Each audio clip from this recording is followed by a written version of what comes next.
Poin yang keempat, di antara menjauhkan kita dari bala ini, tolak bala ini adalah shadaqatus sirri tadfa'u mitatas su. Sedekah menolak bala, mati su'ul khatimah. Makanya dulu kita ada istilah sedekah tolak bala. Sedekah menolak musibah, sedekah menolak bencana, sedekah menolak wabah. Oleh sebab itu maka yang selama ini biasa bersedekah kepada anak yatim, biasanya menyambut Ramadan, jangan lagi tunggu bulan Ramadan, datangi rumah anak yatim, makan mereka, sembako beras mereka, masukkan ke dalam karung 10 kilo, gula sekilo, minyak sekilo, susu saset, ikan sarden, masukkan, berikan. Ini dengan niat menolak segala musibah, segala bencana, segala wabah. Orang-orang yang mati itu kalau dia ditanya Allah Subhanahu wa taala, "Hai mayit, hai orang yang mati, seandainya ku kasih kau hidup lagi, mau apa tidak?" Mereka amat sangat ingin hidup. Apa kata mereka? Kami ingin hidup. Laula akhartani ila ajalin qarib. Kasihlah kami hidup ya Allah. Qarib. Sebentar, sekejap, semenit, sedetik saja. Kalau aku kasih kau hidup, kau mau apa? Kata Allah. Mereka menjawab, dalam Al-Quran diceritakan, laula akhartani ila ajalin qarib. Kalau kau kasih aku hidup walaupun sedetik saja, fa as-saddaqa, aku mau bersedekah ya Allah. Kenapa orang mati itu tidak berkata, kasih aku hidup sedetik saja, aku mau haji dan umrah? Tidak ada. Kasih aku sedetik saja, aku mau pergi berjihad? Tidak. Kasih aku sedetik saja, aku mau sholat sepanjang malam? Tidak. Mereka mengatakan, fa as-saddaqa, aku mau bersedekah. Mengapa orang mati itu kalau dihidupkan mau bersedekah? Dijawab oleh para ulama, karena haji dan umrah balasannya nanti setelah hisab masuk surga. Al-hajjul mabrur, haji yang mabrur, laisa lahu jaza illal jannah, balasannya surga. Tapi sedekah balasannya sudah didapatkan ketika dikubur. Begitu mati masuk kubur langsung dapat balasan sedekah. Man lazimal istighfar, siapa yang banyak beristighfar, Allah berikan 4. Ja'alallahu lahu min kulli dhiqin makhraja. Segala kesempitannya dilapangkan Allah. Sempit hatinya dilapangkan Allah. Sempit dadanya dilapangkan Allah. Wa min kulli hammin faraja. Segala kesusahannya diberikan Allah kemudahan. Susah rezekinya, susah hidupnya, susah pikirannya, susah urusannya, dimudahkan Allah. Wa razaqahu min haitsu la yahtasib. Diberi Allah rezeki dari jalan yang tidak disangka-sangka, yang tidak diduga-duga, datang rezeki itu. Siapa yang menjanjikan? Nabi Muhammad SAW. Nabi bicara dari mana? Wa ma yantiqu 'anil hawa in huwa illa wahyun yuha. Dia bicara bukan mengikuti hawa nafsunya, melainkan dari wahyu yang dibawa oleh Jibril dari Allah Subhanahu wa taala. Memperbanyak istighfar. Yang keempat, wa ma kana Allahu mu'adzibahum wa hum yastaghfirun. Allah tidak akan menurunkan azab wa hum yastaghfirun selama mereka mau beristighfar. Oleh sebab itu kenapa tsunami tidak datang, kenapa gunung tidak meletus, kenapa air yang dari laut tidak naik ke darat, kenapa tidak terjadi gempa bumi? Masih ada di Sidrap yang beristighfar, masih ada orang yang bangun malam salat sunat taubat menjelang subuh, wabil ashari hum yastaghfirun. Menjelang azan subuh, di waktu sahur dia memperbanyak istighfar. Sependek-pendeknya astaghfirullah, agak panjang astaghfirullahalazim, lebih panjang astaghfirullahalazim alladzi la ilaha illa huwal hayyul qayyum wa atubu ilaih. Yang lebih afdal sayyidul istighfar, Allahumma anta rabbi la ilaha illa anta khalaqtani wa ana 'abduka wa ana 'ala 'ahdika wa wa'dika mastata'tu a'udzu bika min syarri ma sana'tu abu'u laka bi ni'matika 'alayya wa abu'u bi dhanbi faghfirli fa innahu la yaghfiru dzunuba illa anta. Dibaca dia setelah subuh, dijaga Allah sampai zuhur. Dibaca setelah zuhur, dipelihara sampai asar. Dibaca selepas asar, dijaga sampai maghrib. Dibaca sehabis maghrib, dijaga sampai isya. Dibaca habis isya, dijaga sampai subuh. Allahumma anta rabbi la ilaha illa anta khalaqtani wa ana abduka, aku hambamu, wa ana ala ahdika, aku dalam perjanjian denganmu, wa wa'dika, aku dalam MOU denganmu, mastata'tu, sesuai kemampuan. Abu ulaka bi ni'matika alayya, aku datang menghadapmu dengan nikmatmu, nikmat mata, nikmat telinga, nikmat otak, nikmat hati, nikmat buah pinggang, nikmat kaki, nikmat tangan. Wa abu bi dzambi, tapi justru aku datang membawa dosa. Aku datang membawa nikmat, tapi justru aku datang membawa dosa. Dosa telinga, dosa mata, dosa lidah, dosa hati. Mestinya aku datang membawa nikmat, datang membawa pahala. Wa abu bi dzambi, tapi justru aku datang membawa dosa. Tapi aku yakin dan percaya, fa innahu la yaghfiru dzunuba illa anta, tak ada yang bisa mengampunkan segala dosa kecuali engkau. Di musim pandemi yang selama ini selesai sholat hanya 3 kali saja. Assalamualaikum warahmatullah, Assalamualaikum warahmatullah, Astaghfirullahaladzim, Astaghfirullahaladzim, Astaghfirullahaladzim. Diperbanyak istighfar. Wallahi, kata Nabi Muhammad SAW, Nabi bersumpah, wallahi demi Allah, inni la astaghfiru ila rabbi wa atubu ilaih, aku beristighfar kepada Allah, aku bertaubat kepada Allah, mi'ata marrah, 100 kali sehari semalam. Jadi kita pun bisa beristighfar 100 kali sehari semalam.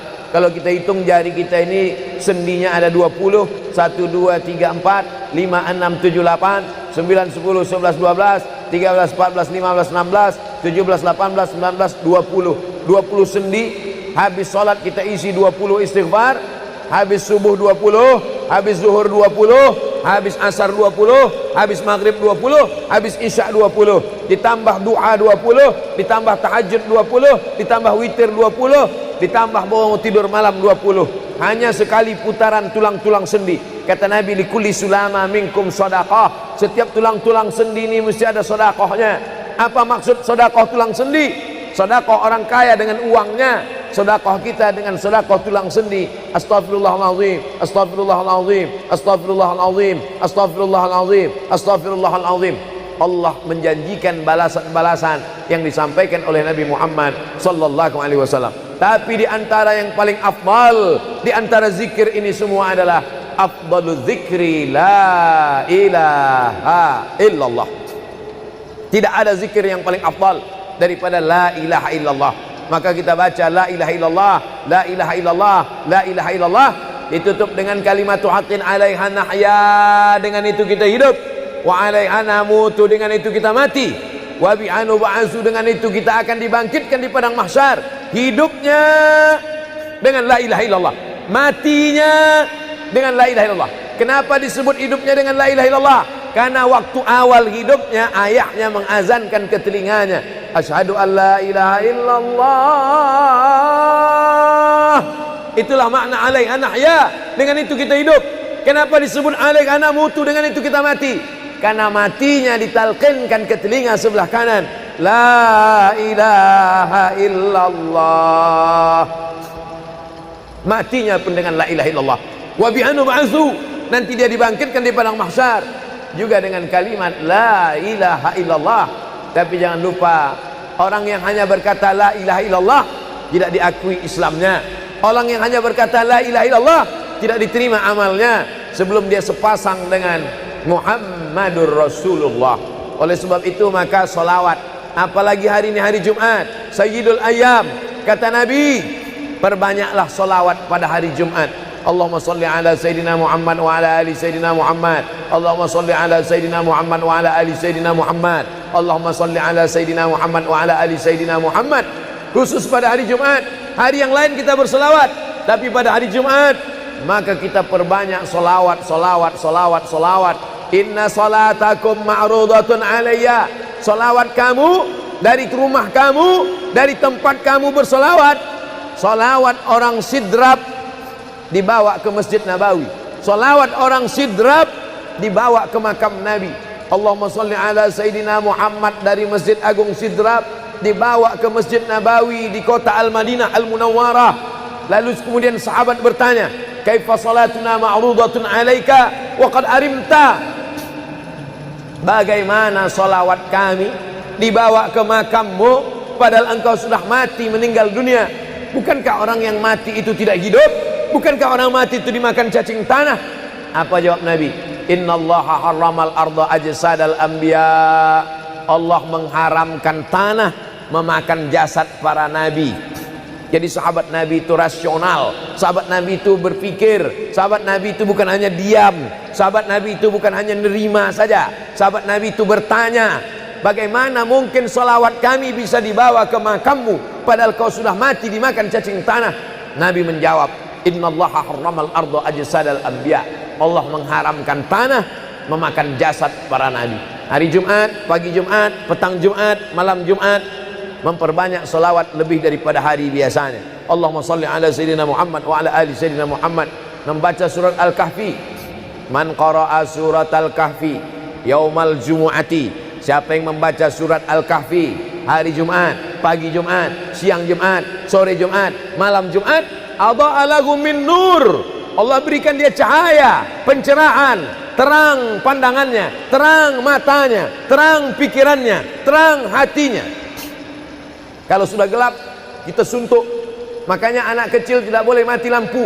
Kalau ada anak kecil malam mati lampu, napasnya bisa sesak. Kenapa sesak? Sempit dadanya. Itu maknanya kalau Allah kasih kita terang cahaya karena membaca surat Al-Kahfi hari Jumat. Tapi jangan sampai menyuruh orang baca surat Al-Kahfi, ternyata yang ceramah ini belum baca surat Al-Kahfi. Bacalah surat Al-Kahfi. Ustaz sudah baca. Oh, saya ngajak aja. Enggak. Sebelum ceramah saya baca dulu. Malam Jumat, tadi malam.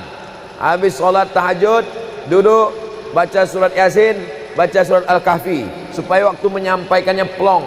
Karena kalau kita hanya menyuruh saja tidak mengamalkannya, terasa di dalam hati. Bacalah surat Al-Kahfi. Pembohong. Oleh sebab itu saya mengajak, tapi saya sudah baca duluan.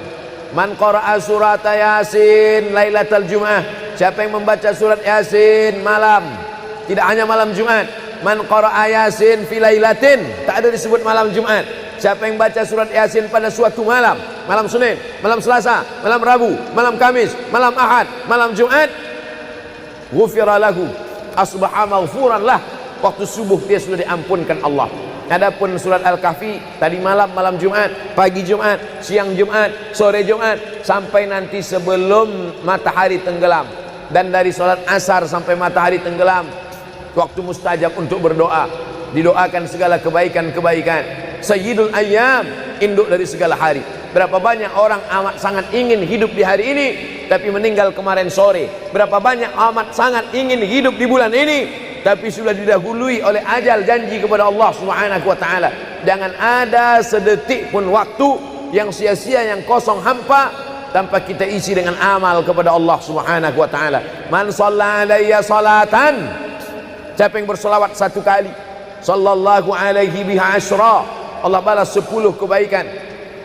Huttan anhu asyara sayiat, ditutupi 10 kesalahan. Wa rufi'at lahu asyara darajat, dinaikkan 10 darajat tingkatan kemuliaan. Satu kali salawat 10 dosa diampunkan, 10 kebaikan pahala dituliskan, 10 derajat kemuliaan diangkat, dinaikkan di hadapan Allah Subhanahu wa ta'ala.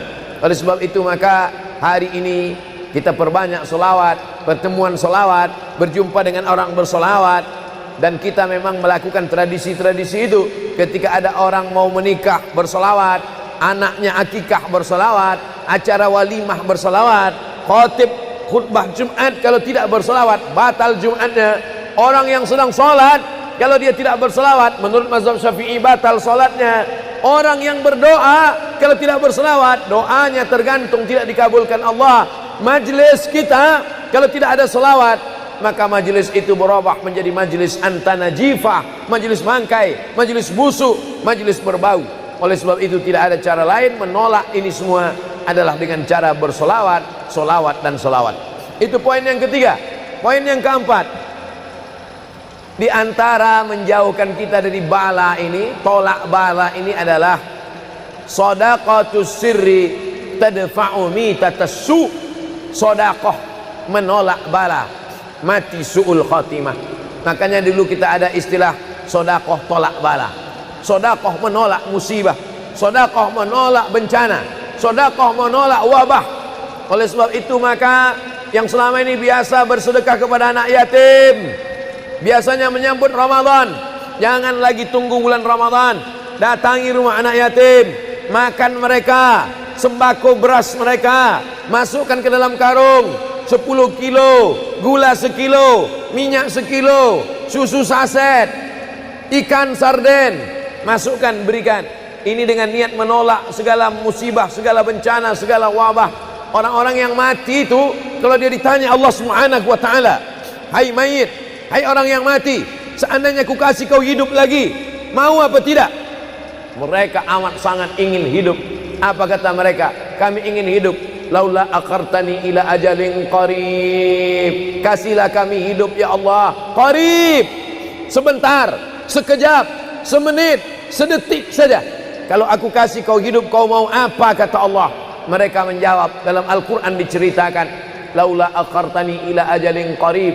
Kalau kau kasih aku hidup walaupun sedetik saja, fa as-saddaqa, aku mau bersedekah ya Allah. Kenapa orang mati itu tidak berkata, kasih aku hidup sedetik saja, aku mau haji dan umrah? Tidak ada. Kasih aku sedetik saja, aku mau pergi berjihad? Tidak. Kasih aku sedetik saja, aku mau sholat sepanjang malam? Tidak. Mereka mengatakan, fa as-saddaqa, aku mau bersedekah. Mengapa orang mati itu kalau dihidupkan mau bersedekah? Dijawab oleh para ulama, karena haji dan umrah balasannya nanti setelah hisab masuk surga. Al-hajjul mabrur, haji yang mabrur, laisa lahu jaza illal jannah, balasannya surga. Tapi sedekah balasannya sudah didapatkan ketika dikubur.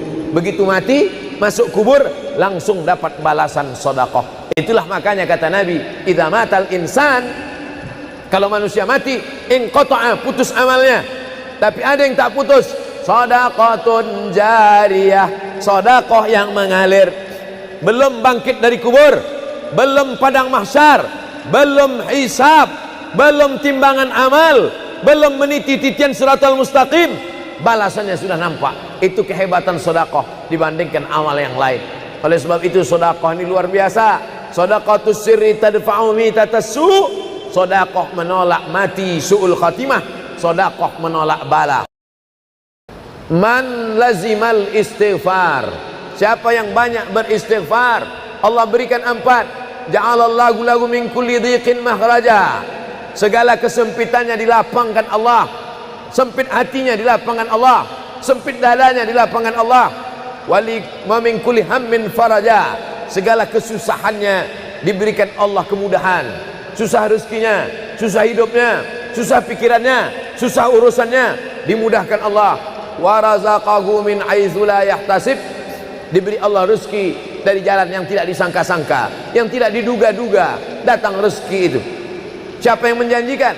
Nabi Muhammad SAW. Nabi bicara dari mana? Wa ma yantiqu 'anil hawa in huwa illa wahyun yuha. Dia bicara bukan mengikuti hawa nafsunya, melainkan dari wahyu yang dibawa oleh Jibril dari Allah Subhanahu wa taala. Memperbanyak istighfar. Yang keempat, wa ma kana Allahu mu'adzibahum wa hum yastaghfirun. Allah tidak akan menurunkan azab wa hum yastaghfirun selama mereka mau beristighfar. Oleh sebab itu, kenapa tsunami tidak datang? Kenapa gunung tidak meletus? Kenapa air yang dari laut tidak naik ke darat? Kenapa tidak terjadi gempa bumi? Masih ada di Sidrap yang beristighfar. Masih ada orang yang bangun malam, sholat sunat taubat menjelang subuh. Wabil ashari yastaghfirun. Menjelang azan subuh, di waktu sahur dia memperbanyak istighfar.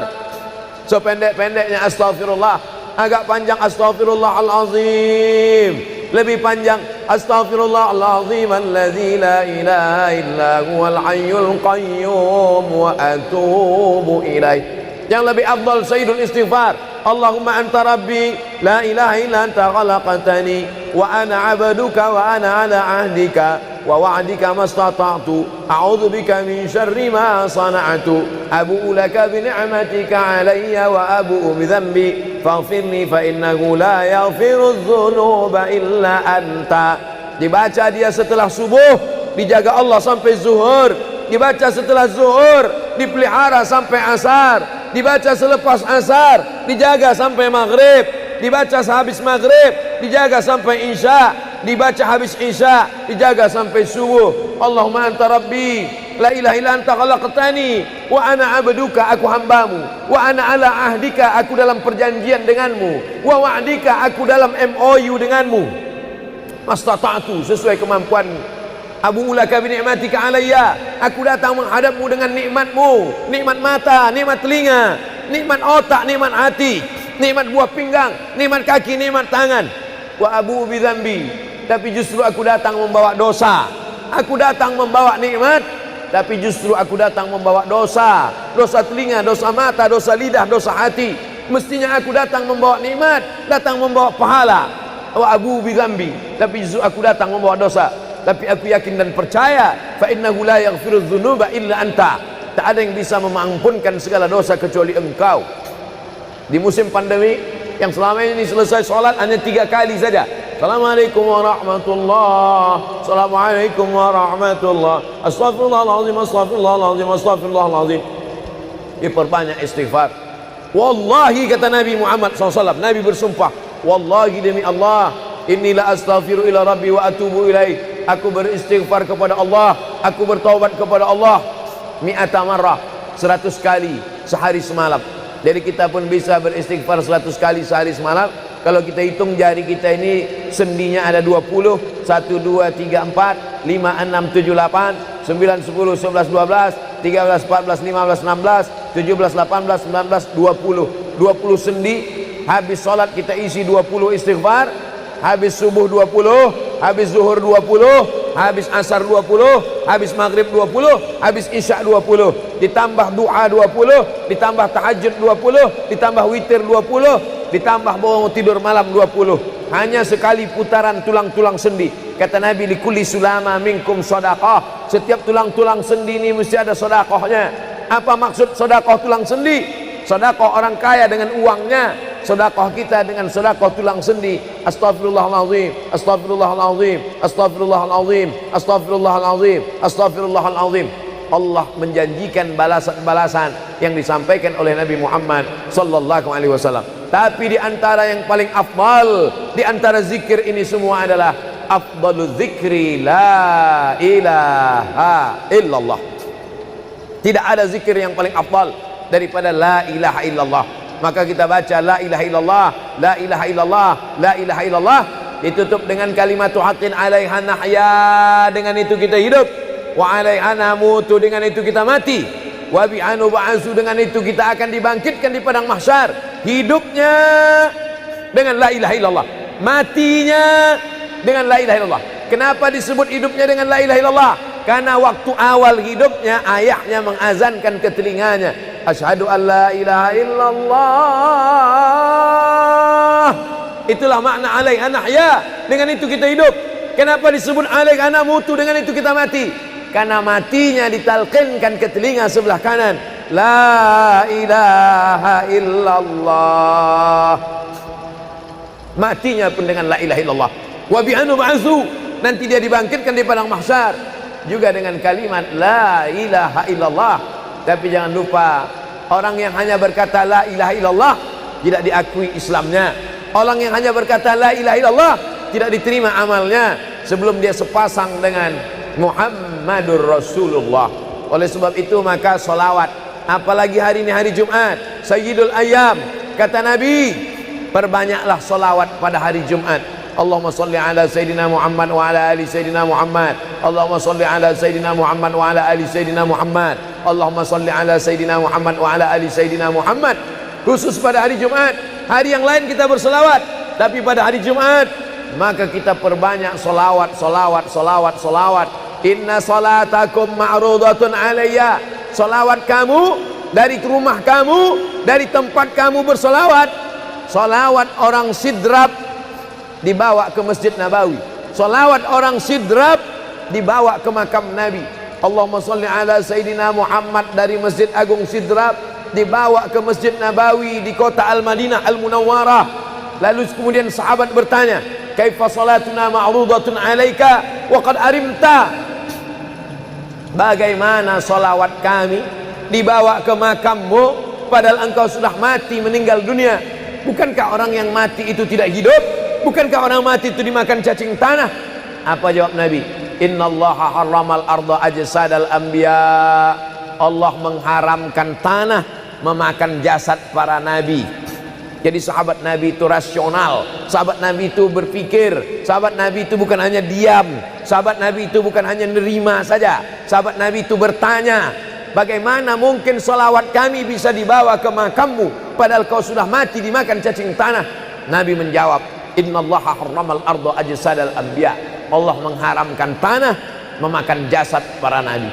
Hari Jumat, pagi Jumat, petang Jumat, malam Jumat, memperbanyak salawat lebih daripada hari biasanya. Allahumma salli ala sayyidina Muhammad wa ala ali sayyidina Muhammad. Membaca surat Al-Kahfi.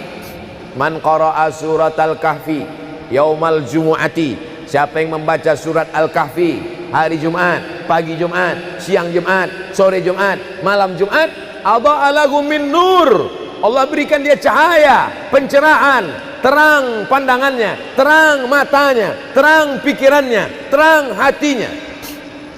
Kalau sudah gelap, kita suntuk. Makanya anak kecil tidak boleh mati lampu. Kalau ada anak kecil malam mati lampu, napasnya bisa sesak. Kenapa sesak? Sempit dadanya. Itu maknanya kalau Allah kasih kita terang cahaya karena membaca surat Al-Kahfi hari Jumat. Tapi jangan sampai menyuruh orang baca surat Al-Kahfi, ternyata yang ceramah ini belum baca surat Al-Kahfi. Bacalah surat Al-Kahfi. Ustaz sudah baca. Oh, saya ngajak aja. Enggak. Sebelum ceramah saya baca dulu. Malam Jumat, tadi malam. Habis sholat tahajud, duduk, baca surat Yasin, baca surat Al-Kahfi. Supaya waktu menyampaikannya plong. Karena kalau kita hanya menyuruh saja tidak mengamalkannya, terasa di dalam hati. Bacalah surat Al-Kahfi. Pembohong. Oleh sebab itu saya mengajak, tapi saya sudah baca duluan. Man qara'a surat Yasin lailatal Jum'ah. Siapa yang membaca surat Yasin malam, tidak hanya malam Jumat. Man qara'a Yasin fi lailatin, tak ada disebut malam Jumat. Siapa yang baca surat Yasin pada suatu malam, malam Senin, malam Selasa, malam Rabu, malam Kamis, malam Ahad, malam Jumat, ghufira lahu, asbaha maghfuran lah. Waktu subuh dia sudah diampunkan Allah. Adapun surat Al-Kahfi tadi malam, malam Jumat, pagi Jumat, siang Jumat, sore Jumat, sampai nanti sebelum matahari tenggelam. Dan dari salat asar sampai matahari tenggelam, waktu mustajab untuk berdoa. Didoakan segala kebaikan-kebaikan. Sayyidul ayyam, induk dari segala hari. Berapa banyak orang amat sangat ingin hidup di hari ini, tapi meninggal kemarin sore. Berapa banyak amat sangat ingin hidup di bulan ini, tapi sudah didahului oleh ajal, janji kepada Allah Subhanahu wa ta'ala. Jangan ada sedetik pun waktu yang sia-sia, yang kosong hampa, tanpa kita isi dengan amal kepada Allah Subhanahu wa ta'ala. Man shalla alayya salatan, siapa yang bersolawat satu kali, sallallahu alaihi biha asyra, Allah balas 10 kebaikan. Huttan anhu asyara sayiat, ditutupi 10 kesalahan. Wa rufi'at lahu asyara darajat, dinaikkan 10 darajat tingkatan kemuliaan. Satu kali salawat, 10 dosa diampunkan, 10 kebaikan pahala dituliskan, 10 derajat kemuliaan diangkat, dinaikkan di hadapan Allah Subhanahu wa ta'ala. Oleh sebab itu maka hari ini kita perbanyak solawat, pertemuan solawat, berjumpa dengan orang bersolawat. Dan kita memang melakukan tradisi-tradisi itu. Ketika ada orang mau menikah bersolawat, anaknya akikah bersolawat, acara walimah bersolawat, khotib khutbah Jumat kalau tidak bersolawat batal Jumatnya. Orang yang sedang sholat kalau dia tidak bersolawat, menurut mazhab Syafi'i batal sholatnya.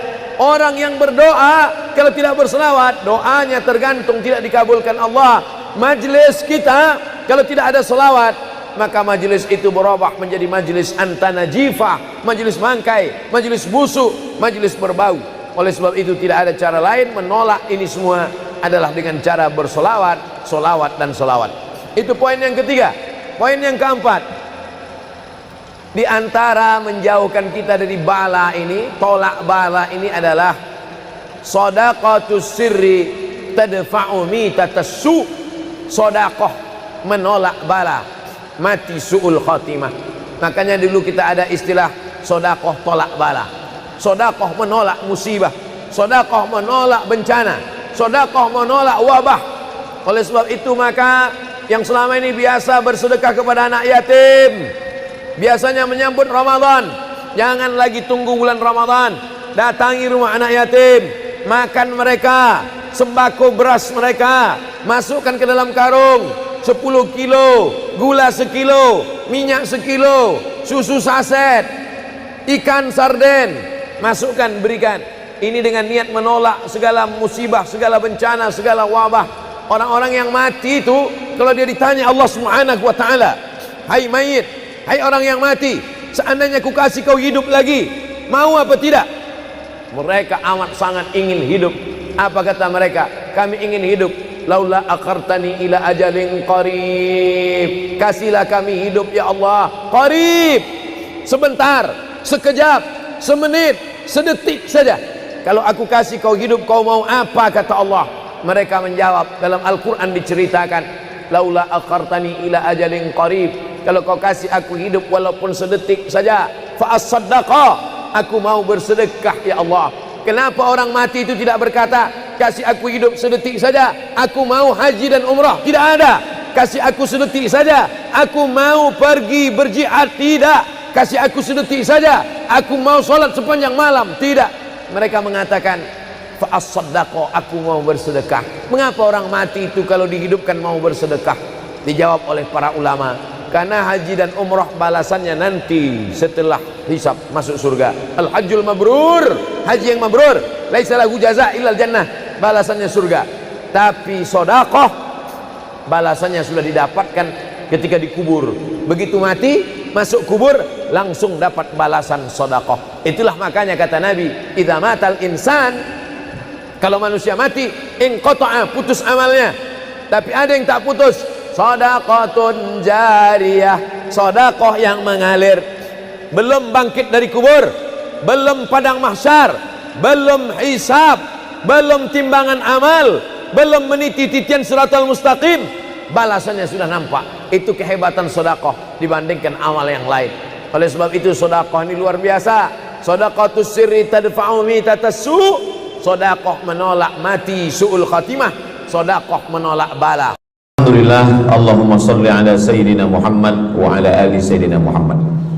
Kullu amrin zibalin, semua amal yang baik, walam yubda' bihamdillah, kalau tidak diawali dengan alhamdulillah, pujian kepada Allah, fahuwa aqta', maka amal itu putus.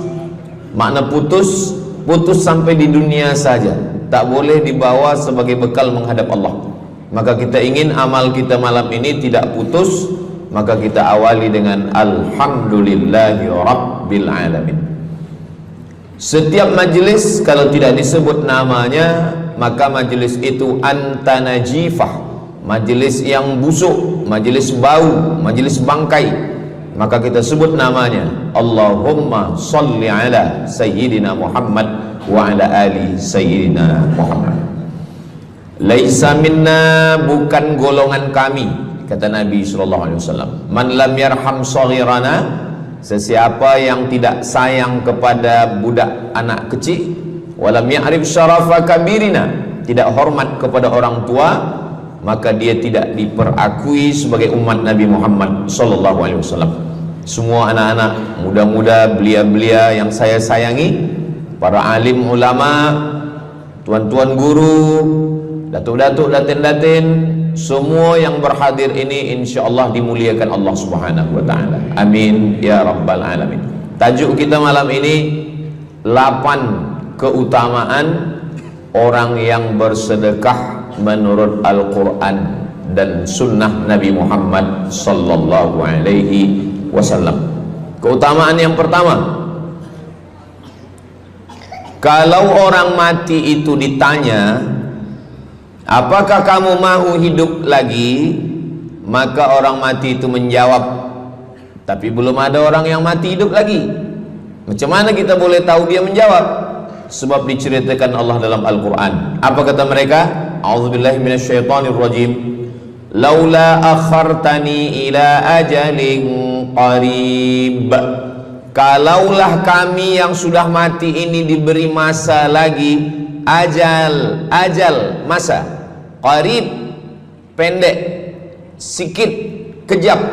Kalaulah kami boleh dibagi masa hidup lagi walaupun sikit, walaupun kejap, apa yang ingin mereka lakukan? Fa'as-saddaqa, kami ingin bersedekah. Mereka tak ada kata, kalaulah kami boleh hidup lagi, kami ingin jihad. Tak ada. Kalau boleh hidup lagi, kami ingin pergi haji. Tak ada. Mereka katakan, fa'as-saddaqa, kami ingin bersedekah. Kenapa sedekah? Kenapa bukan perang? Maka ulama membagi jawaban.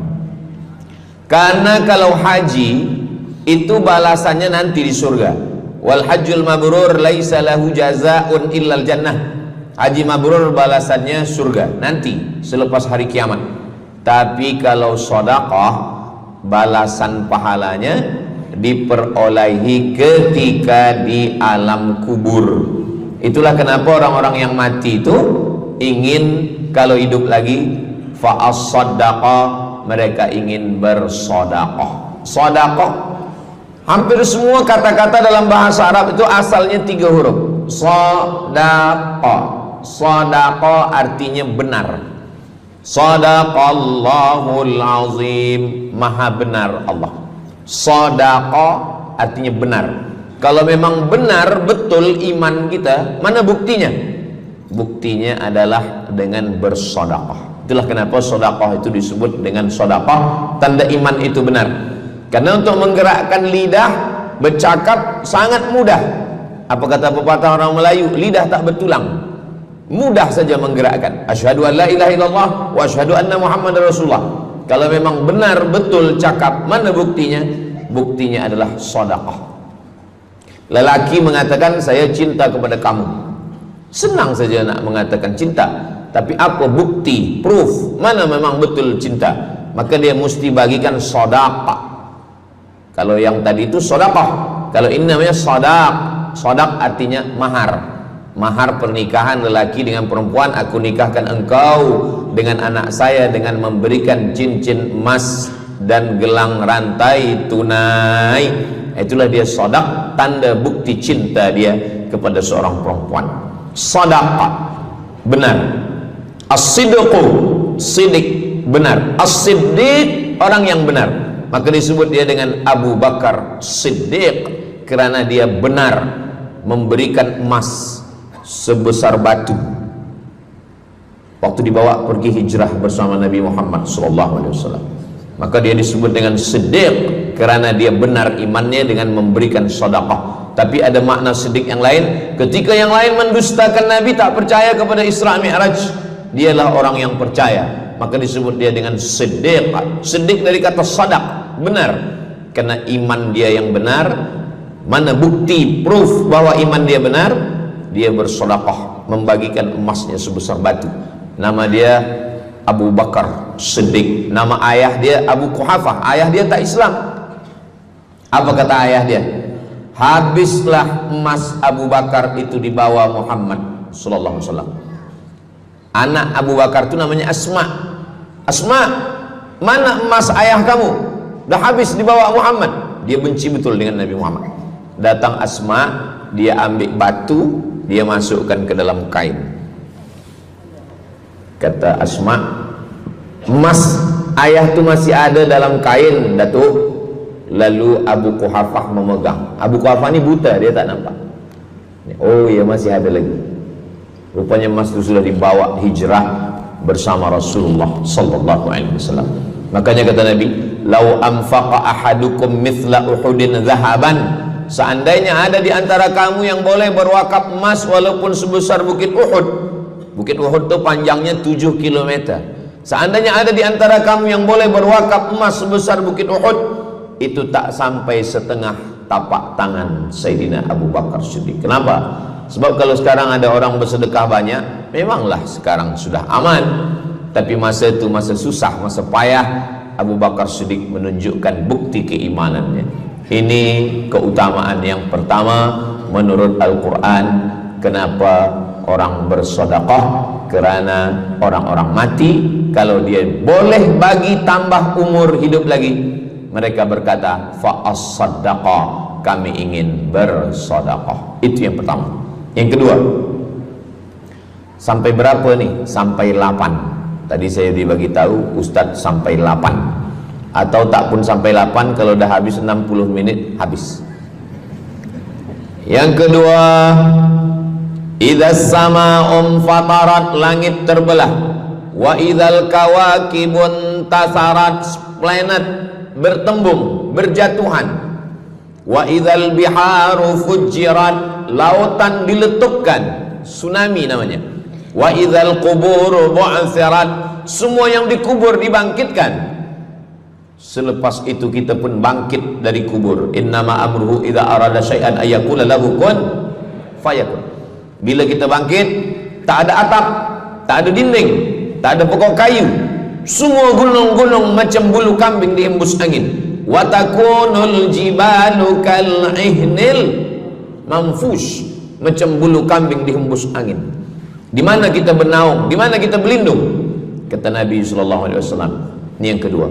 Kullu mri'in tahta zilli sadaqatihi, orang akan bernaung di bawah sedekah. Bukan bernaung di bawah haji, bukan bernaung di bawah sembahyang, bukan bernaung di bawah puasa, tapi tempat bernaung atap adalah sedekah. Tapi jangan sebab kita kaji sedekah malam ni, esok subuh tak sembahyang. Awak tak sembahyang, kita bernaung di bawah sedekah. Betul, memang bernaung di bawah sedekah, tapi tiangnya sembahyang.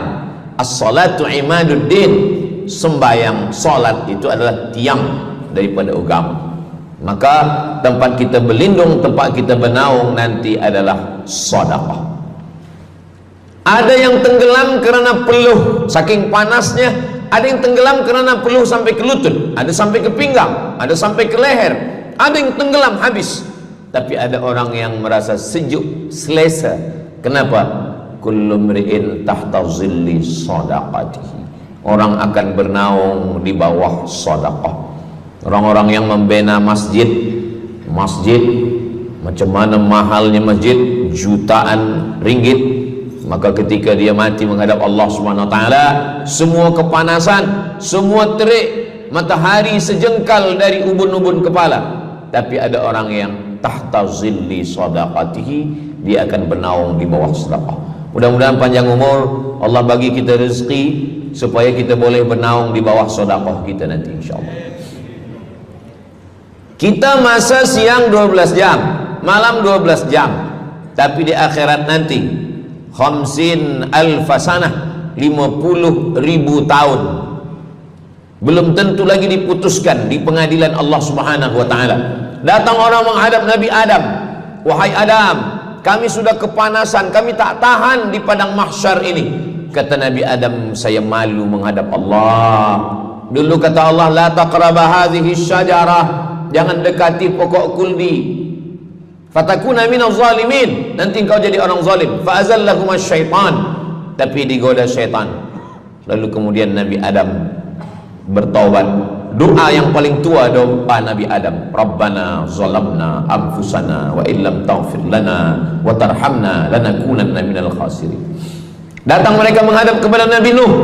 Cepatlah Nabi Nuh menghadap kepada Allah supaya diputuskan mahkamah ini. Kata Nabi Nuh, saya malu menghadap Allah. Anak saya Kan'an, masa saya panggil, ya bunayya, wahai anak saya Kan'an, irkam ma'ana, ayo mari naik ke atas perahu sampan ayah. Apa kata Kan'an? Sa'awi ila jabali ya'simuni minal ma, saya naik sampan, saya naik ke atas bukit, saya akan selamat. Rupa-rupanya hujan 40 hari 40 malam, tenggelam. Kita belum lagi 40 hari 40 malam, baru 2 hari buaya dah naik ke jalan. Macam mana 40 hari 40 malam?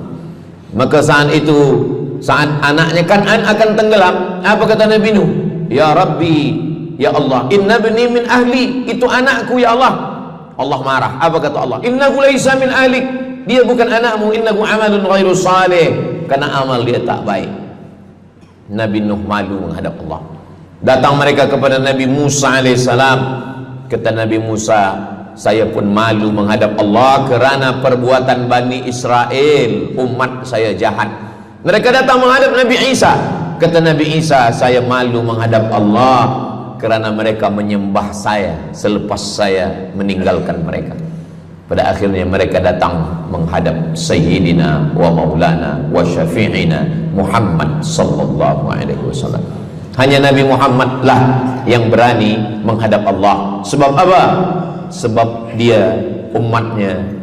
Maka walaupun kita umat yang paling kecil, umur paling pendek, badan paling tidak bertenaga, tapi kita adalah umat yang pertama nanti yang akan diputuskan perkara, dan kita adalah umat yang pertama akan masuk ke dalam surga Allah Subhanahu wa ta'ala. Maka banyak mereka yang ingin menjadi umat Nabi Muhammad. Bahkan Nabi Musa pun ingin menjadi umat Nabi Muhammad sallallahu alaihi wasallam. Masa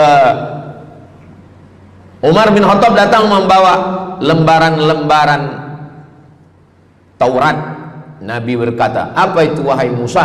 Taurat. Nabi Muhammad SAW memanggil, "Mari Taurat." Lalu Nabi Muhammad mengkoyak. Apa kata Nabi? "Lau kana Musa hayyan ma wasa'ahu illa iyattabi'ani." Kalaulah Musa masih hidup, dia pasti akan ikut saya. Dan itu betul pada peristiwa Isra dan Mi'raj. Nabi jadi imam, Nabi Musa jadi makmum, Nabi Isa jadi makmum, Nabi Ibrahim jadi makmum, semua nabi-nabi jadi makmum. Imamnya adalah Sayyidina wa Maulana Muhammad sallallahu alaihi wasallam. Jadi keutamaan yang kedua, kita bernaung di bawah sedekah. Yang ketiga, sadaqatus sirri tutfi'u ghadabar rabbi kama yatfa'ul ma'an nar. Sedekah memadamkan api neraka seperti air yang memadamkan api. Kita kalau nampak api, mudah-mudahan kita selamat daripada terbakar, amin. Lalu kemudian datang api, kita padamkan dengan air. Lalu kemudian macam mana memadamkan api neraka? Air sebanyak apa yang boleh memadamkan?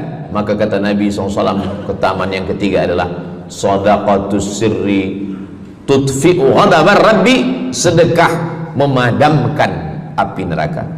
Jadi kalau kita dulu banyak silap, banyak salah, banyak dosa, kullu bani Adam, semua manusia ini khata'un, semua pernah salah, pernah mabuk, pernah berzina, pernah minum khamar, pernah berjudi.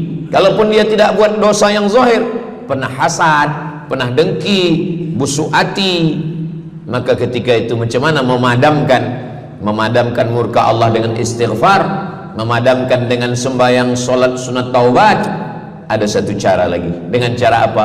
Memadamkannya dengan sedekah. Tutfi'u ghadabar rabbi, memadamkan murka marah Allah Subhanahu wa ta'ala, padam dengan sedekah. Tapi tentu saja sedekah yang ikhlas kerana Allah Subhanahu wa ta'ala. Datang seorang yang sudah banyak dosa menghadap Nabi, menghadap pendeta Yahudi. "Wahai pendeta Yahudi, saya ini banyak salah, banyak dosa. Saya sudah membunuh 99 orang. Apakah mungkin Tuhan mengampunkan dosa saya?" Kata pendeta Yahudi, "Tuhan tidak mengampuni dosa kamu kerana kamu sudah membunuh." Dia cabut pisau dia. "Kalau begitu kamulah yang ke-100." Dia dah bunuh 99. Itu maka saya takut juga kalau datang orang, "Ustaz Samad, apakah Allah mengampuni dosa saya?" "Apa dosa kamu?" "Membunuh orang." "Ayo Allah ampunkan dosa." Faqtulu anfusakum, bunuhlah diri kamu. Surat Al-Baqarah, bunuhlah diri kamu. Fataba alaikum, Allah menerima taubat kamu dengan membunuh diri. Sebab Bani Israel minta ampun kepada Allah bukan dengan istighfar, minta ampun kepada Allah bukan dengan sembahyang taubat. Bani Israel kalau dia minta ampun kepada Allah dulu zaman Nabi Musa, dia ambil pedang, dia ambil parang panjang, dia cari orang yang sama-sama berdosa. "Saya ada dosa, saya cari tuan-tuan yang ada dosa. Tuan ada dosa? Ada. Kita nak bertaubat? Ya, ayo kita. Nanti kita sama-sama cincang. Nanti tuan cincang saya cincang tuan. Kita sama-sama mati. Baru Allah ampunkan dosa. Faqtulu anfusakum, bunuhlah diri kamu. Fataba alaikum, Allah menerima taubat kamu." Tapi syariat Nabi Muhammad sallallahu alaihi wasallam, "Ma min muslimin yuznibu dzamban Kalau ada yang silap khilaf salah, summa yatatahhar, mandi taubat. Apalagi kita di Bandar Sri Begawan, bila tadi pesawat terbang nak landing turun, nampak cantik laut keliling. Jadi siapa nak mandi taubat, pergi ke laut. Kalau sampai ke tengah laut, bukan cuma dosa hilang, orangnya hilang sekali. Aku mandi taubat, saya mandi taubat. Selepas mandi taubat, tak boleh mandi taubat, wudu. Tak boleh wudu, tayamum. Selepas itu sembahyang sunat taubat, usolli sunnatat taubat raka'ataini lillahi ta'ala. Dosanya perlu sebut, jangan sebut. Ada seorang lelaki, maaf, nafsu dia tinggi. Lalu di jalan dia nampak perempuan. Selepas itu maaf, dia cium. Selepas itu dia datang ke Nabi, dia mengadu. Ya Rasulullah, tadi saya melakukan begini-begini. Tegak Umar bin Khattab, Allah sudah tutupi, kenapa kamu bukakan di hadapan orang ramai? Allah mengampuni manusia kecuali al-mujahirun. Al-mujahirun menampakkan dosanya dan bangga dengan dosanya. Ini orang akhir zaman ini sekarang banyak mujahirun. Dia mabuk, dia live streaming. Hai guys, dah mabuk ke malam ni? Ini al-mujahirun. Maka ulil amri mesti ambil hukum. Tapi orang yang pernah berdosa, pernah silap, pernah salah, jangan cerita lagi, tutup. Suami-suami kalau bertobat kepada Allah, mengadu kepada Allah, cukup. Jangan cerita ke istri. Allah menerima, istri tak terima. Jadi taubat cukup kepada Allah Subhanahu wa taala, mengadu dah. Bangkit tahajud malam minta kepada Allah. Jangan suara kuat-kuat. Cukup. Sebab tidak semua kejujuran boleh diterima orang lain. Tak semua perempuan boleh menerima kejujuran. Sakit hati dia. Allah Subhanahu wa taala Maha Pengampun. Selepas itu kemudian wa atsbi'is sayyi'atal hasanata. Dosa-dosa silap khilaf masa lalu bagaimana menutupinya? Hasanata, perbuatan baik. Sembahyang baik, solat baik, tapi ada yang paling baik. Apa dia? Shadaqatus sirri, memperbanyak sedekah, memadamkan murka Allah seperti api dipadamkan oleh air. Marah itu adalah kobaran dari api neraka. Bila kita sedang marah, itu adalah api neraka lahab. Lahab itu artinya berkobar. Lahab pakai ba, lahab.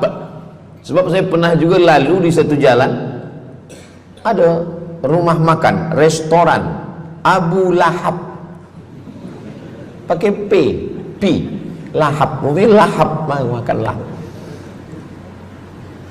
Allah Subhanahu wa taala memadamkan murkanya. Inna rahmati sabaqat ghadabi, rahmatku lebih cepat daripada murkaku. Memang Allah marah, tapi ketika dia berbagi kepada orang lain, dia tutupi dosanya di masa yang lalu. Syarat taubat 3. Yang pertama, an-nadamu fil qalbi, menyesal dalam hati.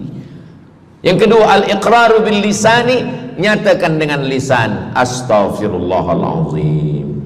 Yang ketiga, al-itmaru alla ya'uda ilaihi abadan, tekad saya tidak akan buat lagi sampai mati.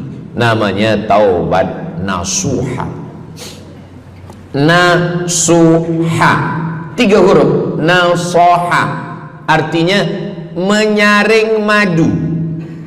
Datang orang memanjat pokok kayu, dia ambil parang panjang, dia potong sarang lebah jatuh ke bawah, disaring dengan kain tipis, lalu kemudian tersangkut di atas kain. Lilinnya tersangkut, lebahnya tersangkut, anak lebah tersangkut, rantingnya tersangkut, dahannya tersangkut, maka keluarlah madu.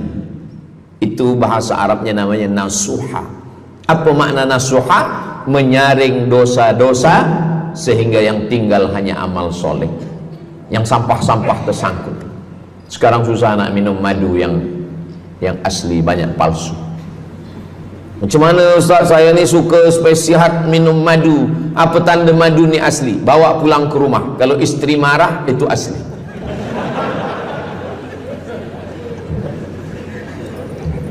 Yang keempat, ini jangan diingat, lupakan. Yang keempat, apa itu keutamaan sedekah? Kata Nabi sallallahu alaihi wasallam, as-sadaqatu, sedekah itu tadfa'u mitatas su', menolak mati su'ul khatimah. Tak ada guna amal elok baik kalau mati dalam keadaan su'ul khatimah. Kita selalu berdoa, Allahumma khtim lana bihusnil khatimah. Maka cara untuk menolak mati su'ul khatimah ini adalah dengan cara sedekah. Banyak orang mati husnul khatimah, bukan ulama, meninggal di dalam Masjidil Haram sedang pakai ihram, selepas tawaf di belakang makam Ibrahim ketika sedang sujud terakhir. Itulah mati yang paling indah. Dalam wudhu sedang sembahyang di sujud terakhir dalam tanah haram, dalam Masjidil Haram di belakang makam Ibrahim. Meninggal, dibawa jenazah balik. Orang datang bertanya kepada ibunya, dia masih pemuda belia, apakah dia ulama? Dia bukan ulama. Kenapa dia mulia betul? Apakah dia pernah perang ke Palestina? Tidak. 2-3 hari selepas itu datang satu perempuan membawa budak kecil. Kamu siapa? Kami adalah orang yang tiap bulan dapat kiriman beras, minyak dan makanan dari pemuda ini. Saya maaf, seorang janda, ini anak-anak saya, dan dia selalu bagikan uang dia untuk makankan. Jadi nanti kalau ada orang meninggal, tiba-tiba selepas itu datang janda membawa anak, itu tanda husnul khatimah. Sebab dia belum nikah, dia masih lajang. Allah ingin menunjukkan bahwa kalau engkau berbuat sedekah, maka Allah Subhanahu wa taala memberikan keutamaan husnul khatimah. Bukan setakat diselamatkan dari su'ul khatimah, tapi mendapatkan husnul khatimah. Ada seorang dari Maghribi, dari Maroko, Mesir, Libya, Tunisia, Algeria, Maghribi.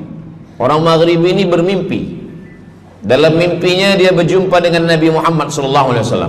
Kata Nabi, engkau pergi ke Saudi Arabia, cari di kampung ini, nanti engkau jumpai seorang pemuda, sampaikan salamku kepada dia, katakan dia penghuni surga. Malam pertama mimpi, iya ke? Tidak ke? Jangan-jangan syaitan. Tak betul. Malam kedua mimpinya sama. Engkau pergi ke Saudi Arabia, datangi kampung ini, jumpai seorang pemuda namanya si fulan, bagi tahu ke dia, salamku untuk dia, sampaikan kepada dia bahwa dia penghuni surga. Nah, 2 kali ini udah agak kuat. Tunggu 3 kali, sampai 3 malam mimpinya sama. Akhirnya orang Maghrib ini terbang dari Casablanca sampai ke Jeddah. Dari Jeddah dia cari kampung yang disebut dalam mimpi, sampai itu dia cari pemuda. Adakah di kampung ini seorang pemuda namanya si fulan? Betul. Dia tengok biasa saja, bukan ulama, bukan macam Musa Abdul Somad. Tak mungkin mimpi salah 3 kali betul-betul. Lalu disampaikan kepada dia, fulan, saya 3 malam bermimpi Rasul SAW menyampaikan salam kepada engkau, Assalamualaikum. Kata Nabi, engkau adalah penghuni surga. Dia pun terkejut. Saya bukan ulama, saya orang biasa. Apa amal kamu? Sembahyang saya biasa saja, puasa sunat saya biasa saja.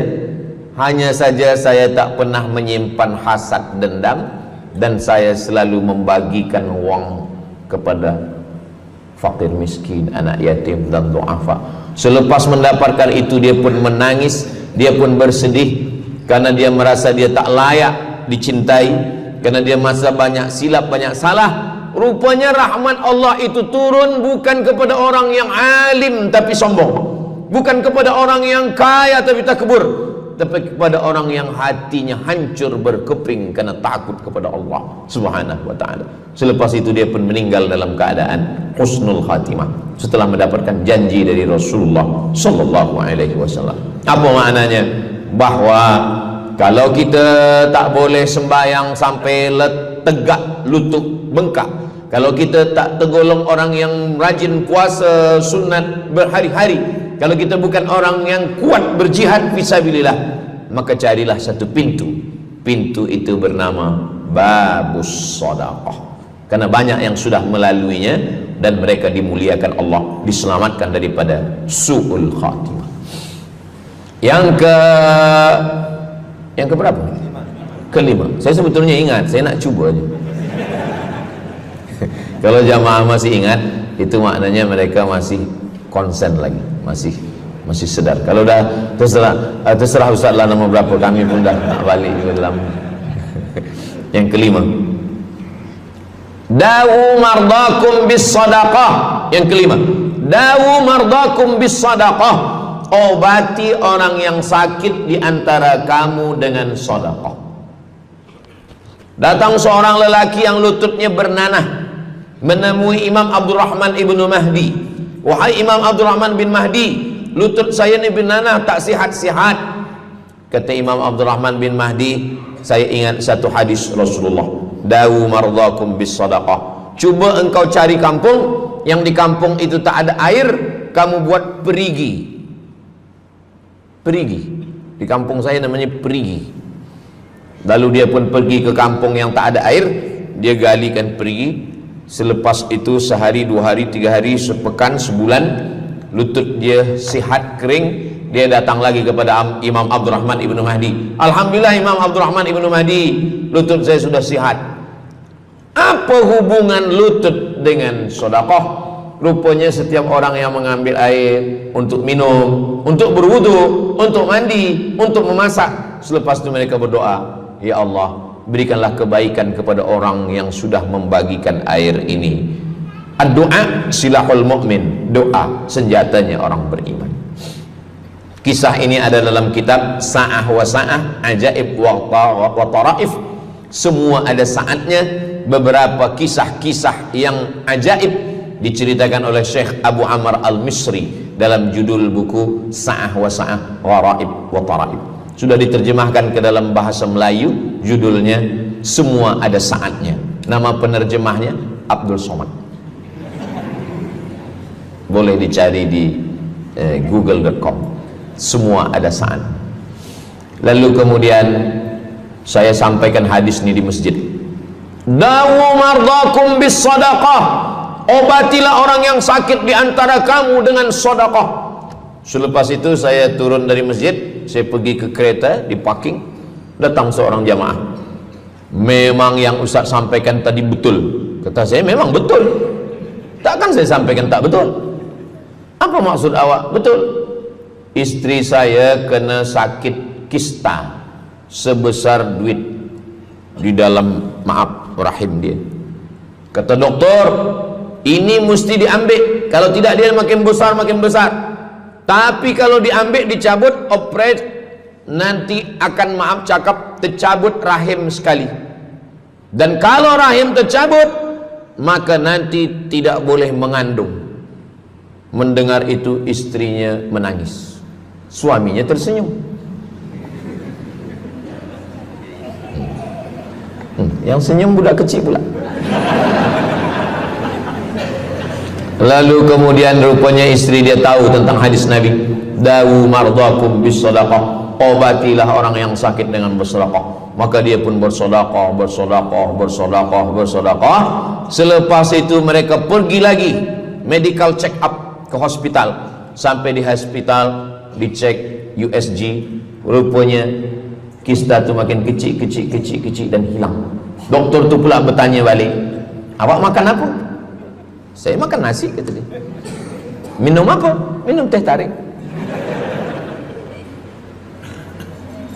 Saya amalkan hadis Nabi Muhammad SAW, dawu mardakum bis sadaqah. Kata doktor, awak tak perlu operate, dan ini tidak perlu dibelah, dan rahim awak masih boleh mengandung. Istrinya tersenyum, lakinya pula menangis. Begitulah Allah Subhanahu wa ta'ala. Syekh Abu Amr Al-Misri bercerita tentang seorang perempuan di Saudi Arabia.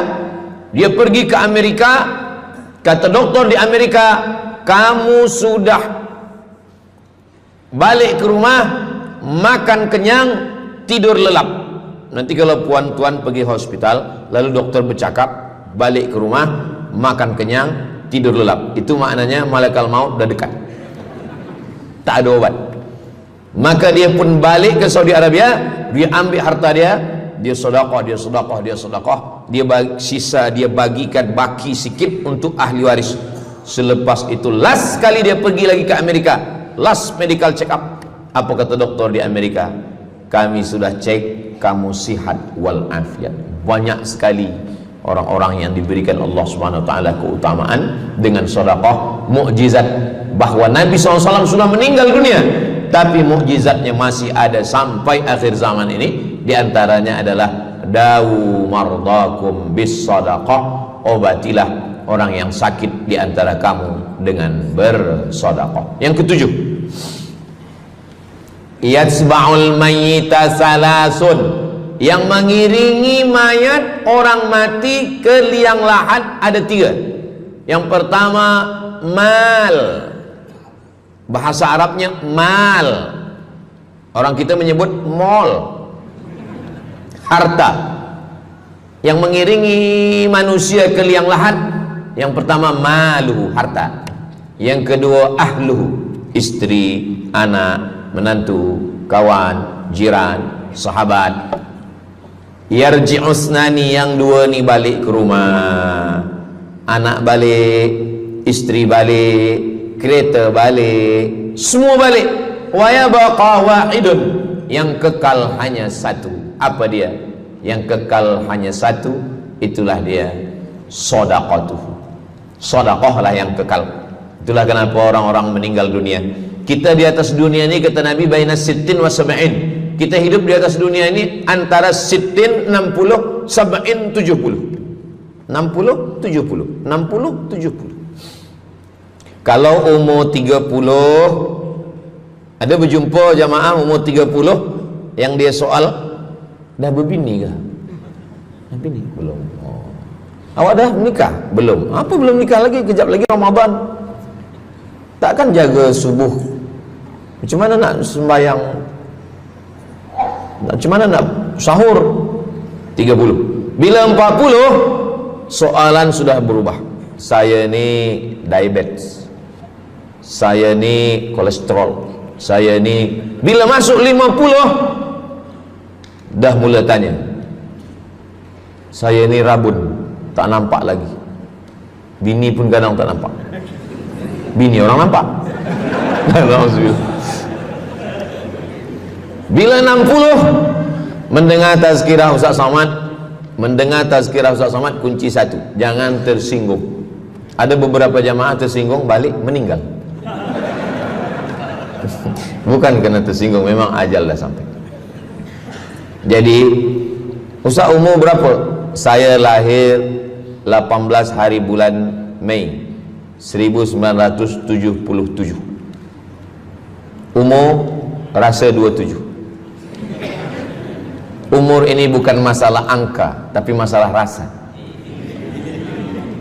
Semua yang hadir uban, semua yang hadir banyak uban, semua yang hadir malam ini muda. Mana muda lagi Ustaz, kami dah tua. Ini bukan orang tua, ini orang tua yang terjebak di tubuh pemuda. Ini semua pemuda-pemuda. Siapapun yang sembahyang ke masjid, siapapun yang berjamaah, maka dia muda. Siapapun yang tidur di rumah tak sembahyang, dia sudah tua.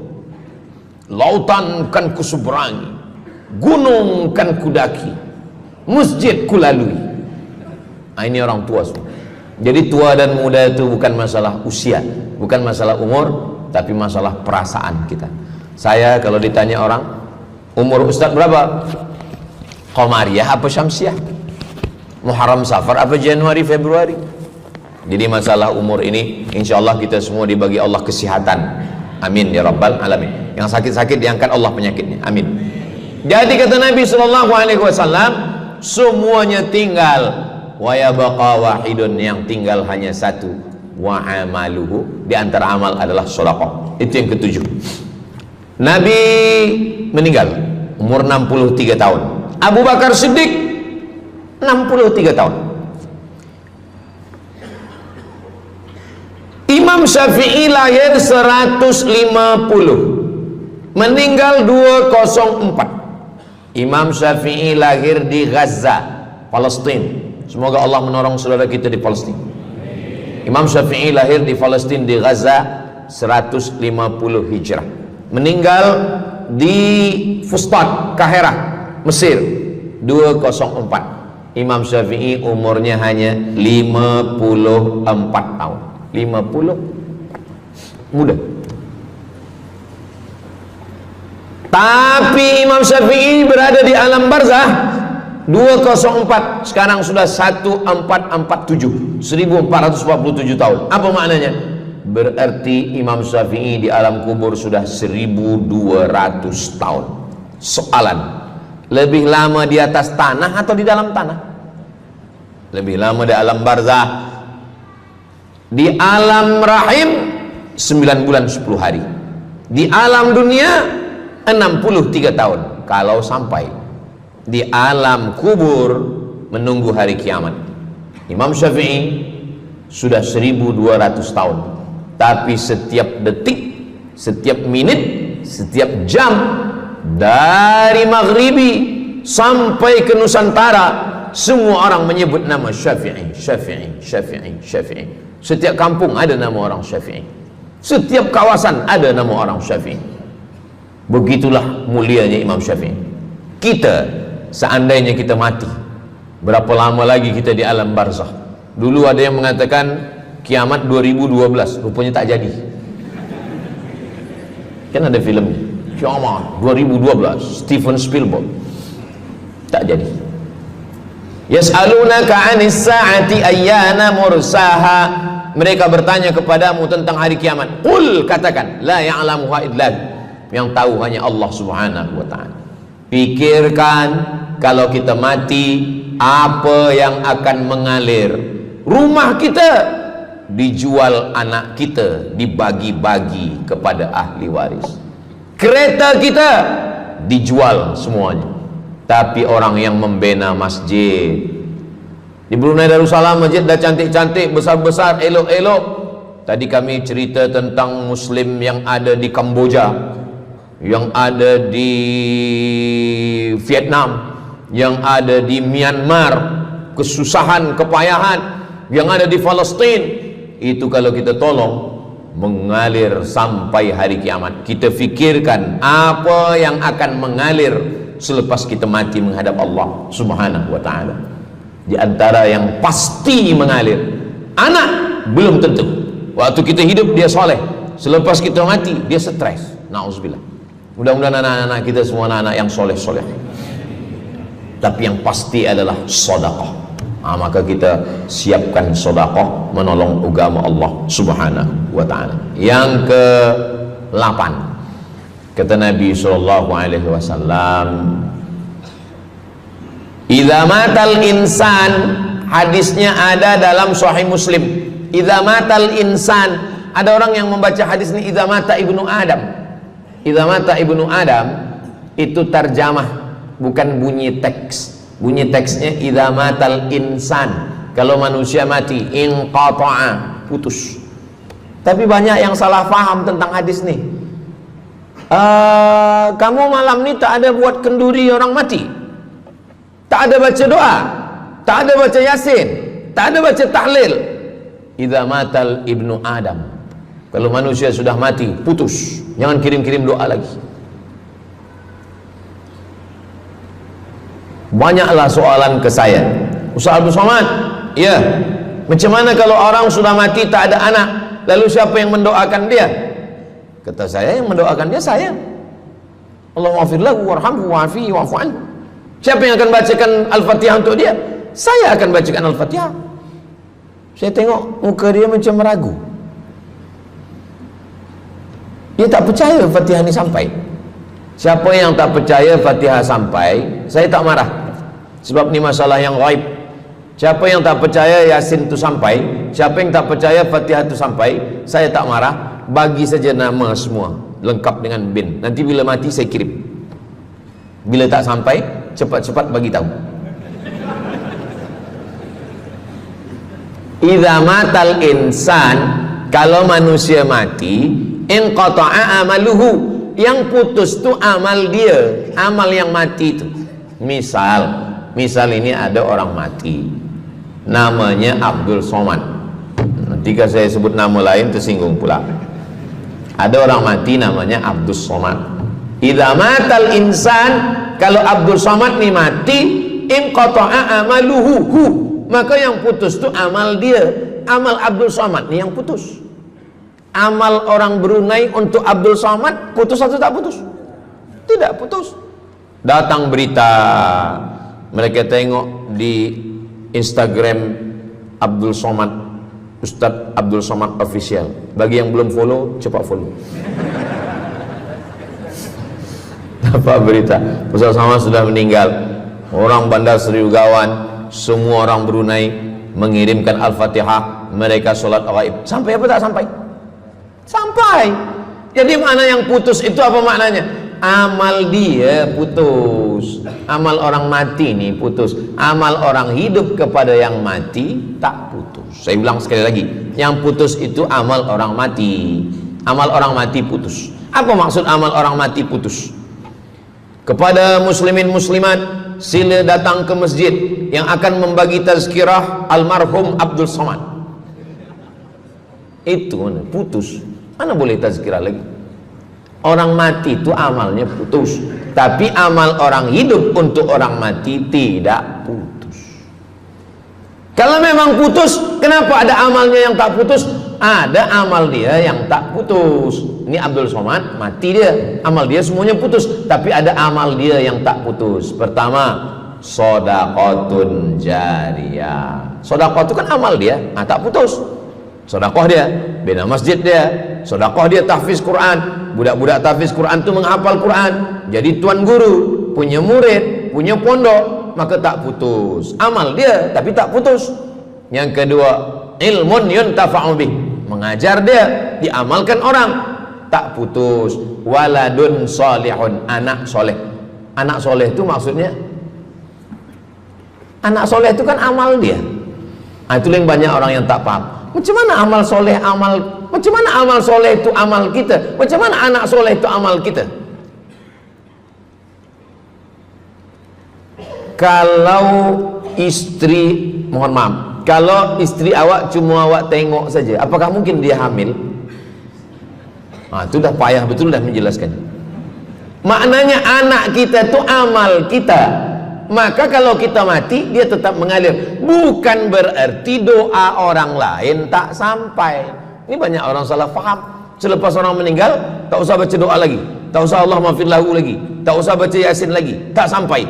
Maksud putus itu amal orang mati itu putus. Kalaulah putus amal orang hidup kepada orang mati, tak ada salat jenazah. Nanti kalau ada orang mengatakan, tak usah baca doa, kita udah putus semua. Nanti bila dia mati, jangan sembayangkan. Sebab sembahyang jenazah itu kan amal orang hidup untuk orang mati. Allahu Akbar, Allahu Akbar, Al-Fatihah, Allahu Akbar, salawat, Allahu Akbar, Allahumma ighfir lahu warhamhu wa'afihi wa'fu anhu, Allahu Akbar, Allahumma la tahrimna ajrahu wa la taftina ba'dahu waghfir lana wa lahu wa li ikhwanina alladhina sabaquna bil iman wa la taj'al fi qulubina ghillan lil ladzina amanu rabbana innaka ra'ufur rahim. Empat itu sampai, Al-Fatihah sampai, doa sampai, Al-Fatihah sampai, solawat sampai, doa takbir 3 sampai, doa takbir 4 pun sampai. Itu maknanya amal orang hidup sampai, tapi amal orang mati putus. Apakah orang mati itu tetap beramal? Orang mati tetap beramal, tapi katanya putus. Yang putus itu amal wajib. Sholat wajib, tak wajib lagi. Puasa wajib, tak wajib lagi. Adapun amal yang tak wajib, makanya kalau ada suami yang tak mau amal wajib, suruhlah dia mati. Mana dalil ustadz bahwa orang mati tetap beramal? waktu Nabi Muhammad SAW Isra Mi'raj. Nabi Isra Mi'raj, Nabi tengok Nabi Musa sholat di dalam kuburnya, padahal Nabi Musa sudah meninggal. Itu menunjukkan orang meninggal pun beribadah, tapi ibadah dia tidak wajib lagi. Waktu sampai di Masjidil Aqsa, Nabi Ibrahim sholat, Nabi Musa sholat, Nabi-Nabi sholat, padahal mereka sudah meninggal dunia. Itu menunjukkan bahwa orang mati beribadah, tapi ibadahnya tidak wajib.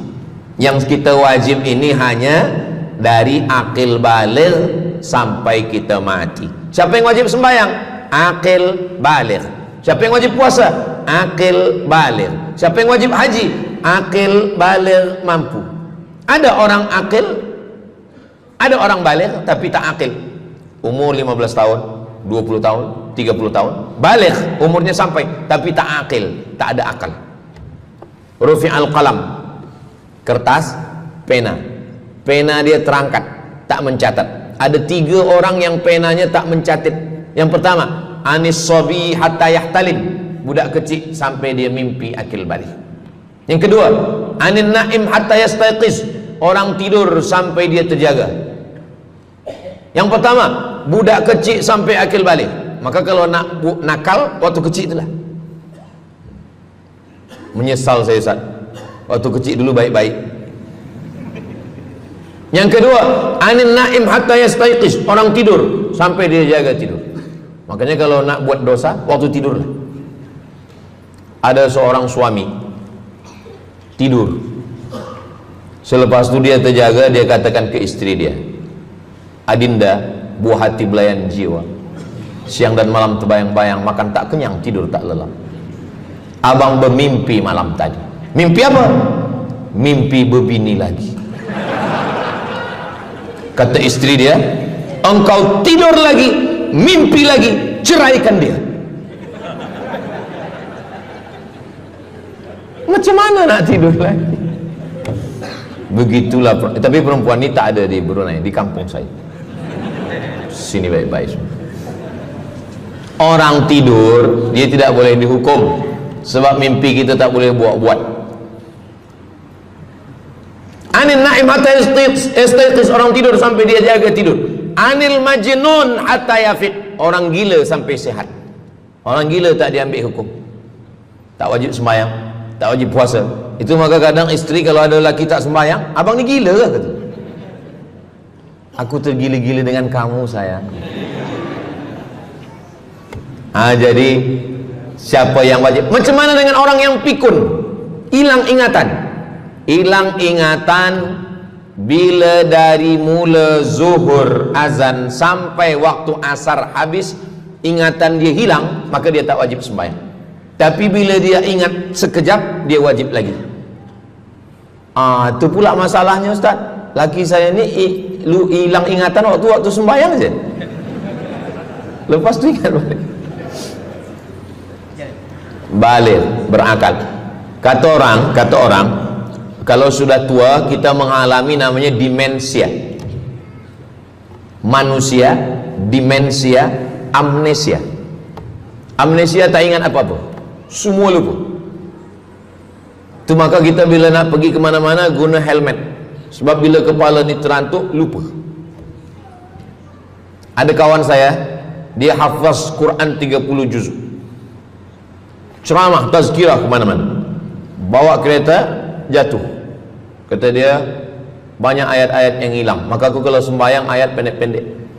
Kata saya, bang, di kampung saya dulu kalau ada radio yang dah tua yang rosak, itu biasa kita pukul mau elok balik. Cuba antukkan sekali lagi, kata saya. Kata dia, aku takut kalau aku antukkan Fatihah ni pula hilang. Maka Islam ini datang menjaga 5. Pertama, menjaga akal, tak boleh minum khamar, tak boleh guna khamar, narkotik. Menjaga diri, tak boleh bunuh diri. Menjaga kehormatan, tak boleh menghina orang. Menjaga agama, tak boleh membawa aliran sesat, ateis, tak percaya, kekafiran. Menjaga harta, tak boleh ada mencuri, tak boleh ada dusta, tak boleh ada akad bohong, tak boleh ada tipu, tak boleh ada gharar, tak boleh ada zulm, tak boleh ada ghish. Man ghasyana falaysa minna. Siapa yang menipu kami, maka dia bukan golongan kami. Jadi berdasarkan 8 keutamaan ini, kalau ingat 8-8-nya alhamdulillah. Tak ingat 8, ingat 7, ingat 6, ingat 5, ingat 4, ingat 3, ingat 2, ingat 1. Satu pun tak ingat, innalillah. Tapi insyaAllah kita boleh ingat semua. Sebab apa? Sebab tazkirah malam ini direkodkan. Nanti boleh ditonton ulang di channel Ustaz Abdul Somad Official. Jangan lupa subscribe, like, share, and comment. Jamaah yang dimuliakan Allah Subhanahu Wa Taala, tadi saya mula pukul 8.15, sekarang sudah pukul 8.10. Jadi saya di mana-mana tazkirah memanglah 60 menit, 600 ml. Tapi rupanya botolnya kecil aja. Nah, jadi sebenarnya setengah jam pun cukup. Jadi dari 8 tadi itu semua membagi kita semangat. Kalau ada orang yang mengatakan Islam ini agama yang menyuruh kita tak usahlah berniaga, tak usahlah bertanam kelapa sawit, tak usahlah bertanam kelapa, tak usahlah buka ikan, tak usahlah bertani. Sesungguhnya Islam ini agama yang menyuruh kita berusaha. Masuk masjid, Allahumma aftah li abwaaba rahmatik. Keluar masjid, Allahumma inni as'aluka min fadlik. Kenapa keluar masjid minta rezeki? Sebab peniaga, pedagang, bisnismen dapat duit, duitnya bukan untuk dunia, duitnya untuk akhirat. Jadi kalau ada orang mengatakan kereta tak dibawa mati, siapa kata kereta tak dibawa mati? Kereta boleh dibawa mati. Kereta yang macam mana? Kereta wakaf. Ada kereta 10, wakafkan untuk tahfiz Quran. Masa emak saya meninggal, berpesan dia, nanti kalau aku mati, tolong kuburkan aku di samping makam ayahku. Dari tempat saya, rumah saya ke kampung mak saya jauh 10 jam naik kereta. Hospital tak nak bagi kereta ambulan. Maka selepas itu saya azam dalam diri saya, nanti kalau ada duit, kita buatkan kereta wakaf ambulan. Siapapun saja yang sakit meninggal, free. Alhamdulillah kami ada yayasan tabung wakaf umat, namanya 2 kereta ambulan sekarang. Siapapun yang sakit, free. Naik kereta ni free, syaratnya 2, sakit mati. Alhamdulillah, sesiapa saja datang boleh. Jadi saya rasa sakit hati, dalam hati saya itu saya mesti azamkan, tekadkan ini. Begitu juga dengan tahfiz, guru-guru, cikgu-cikgu, pelajar-pelajar, buatkan kereta. Begitu juga dengan rumah. Apa kata orang? Untuk apa bina rumah elok-elok, rumah besar? Rumah tak dibawa mati. Rumah boleh dibawa mati. Rumah yang mana? Rumah tahfiz Quran. Assalamualaikum. Waalaikumsalam. Ustaz Abdul Somad, betul, saya ada rumah Ustaz, 9 bilik, 2 aras, parking lapang.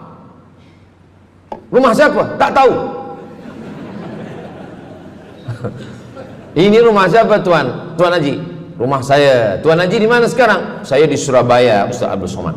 Rupanya dia dulu kerja kilang minyak di Riau, Sumatera. Lepas pencen dia balik ke Jawa. Jadi rumah ni saya nak wakafkan.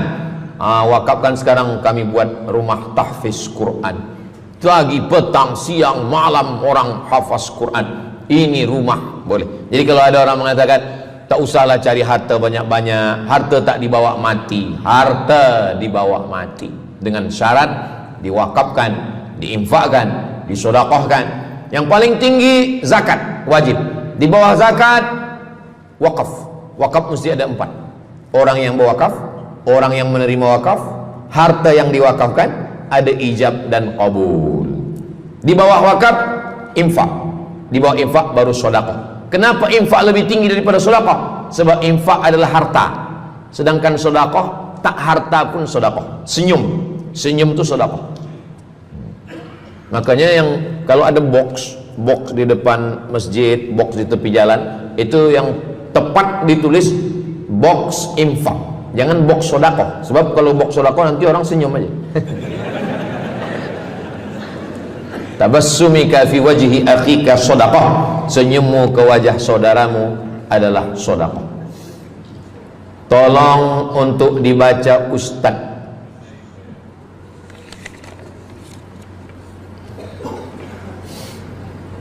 Seorang hamba yang ketika jahiliyah pernah mengambil hak orang dengan mengambil persen daripada uang infak. Setelah dia menyadari akan salahnya, dia bertaubat dan ingin mengembalikan hak tersebut. Masalahnya dia tidak mengetahui berapa dan ke siapa dibalikkan. Kalau kita termakan terpakai duit yang kita tak tahu entah punya siapa, cuba ingat-ingat. Memang kalau masalah ini kadang kita lupa memang. Cuba ingat tahun berapa. Sebab duit RM1 tahun 80 dengan 2025 tak sama nilainya, sebab ada inflasi ekonomi. Jadi cuba ingat, tengok dengan harga emas. Tahun 80 berapa 1 gram emas? Tahun 2025 berapa? Maka dihitungnya ke emas, bukan ke dolar, tapi kepada emas. Nah, selepas kita dapat harga emas, lalu kita balikkan.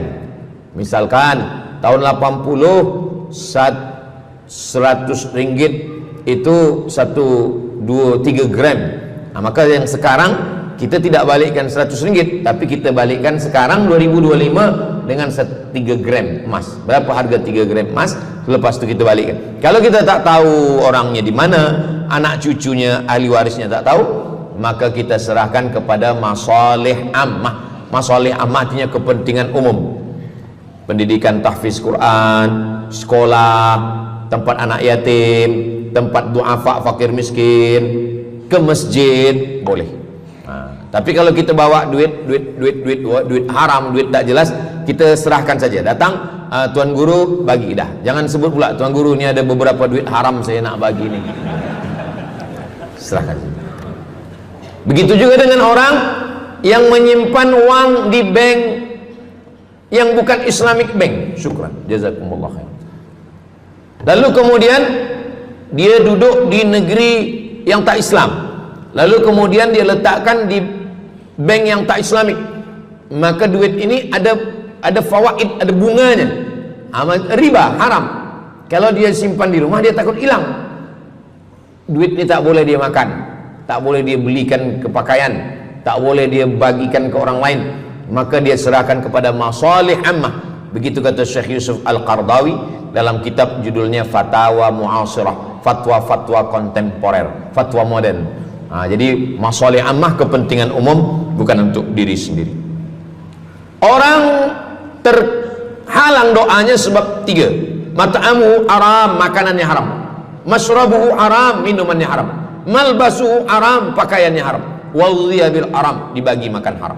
Jadi kalau kita selamatkan, insyaallah Allah pun menyelamatkan kita semua. Mudah-mudahan Allah bagi kita, anak cucu kita rezeki, supaya kita boleh mengamalkan pintu sedekah ini. Salah satu pintu surga ada namanya babus sedekah. Orang yang masuk surga melalui pintu karena banyak bersedekah. Apakah orang mati itu tetap beramal? Orang mati tetap beramal, tapi katanya putus. Yang putus itu amal wajib. Solat wajib, tak wajib lagi. Puasa wajib, tak wajib lagi. Adapun amal yang tak wajib, makanya kalau ada suami yang tak mau amal wajib, suruhlah dia mati.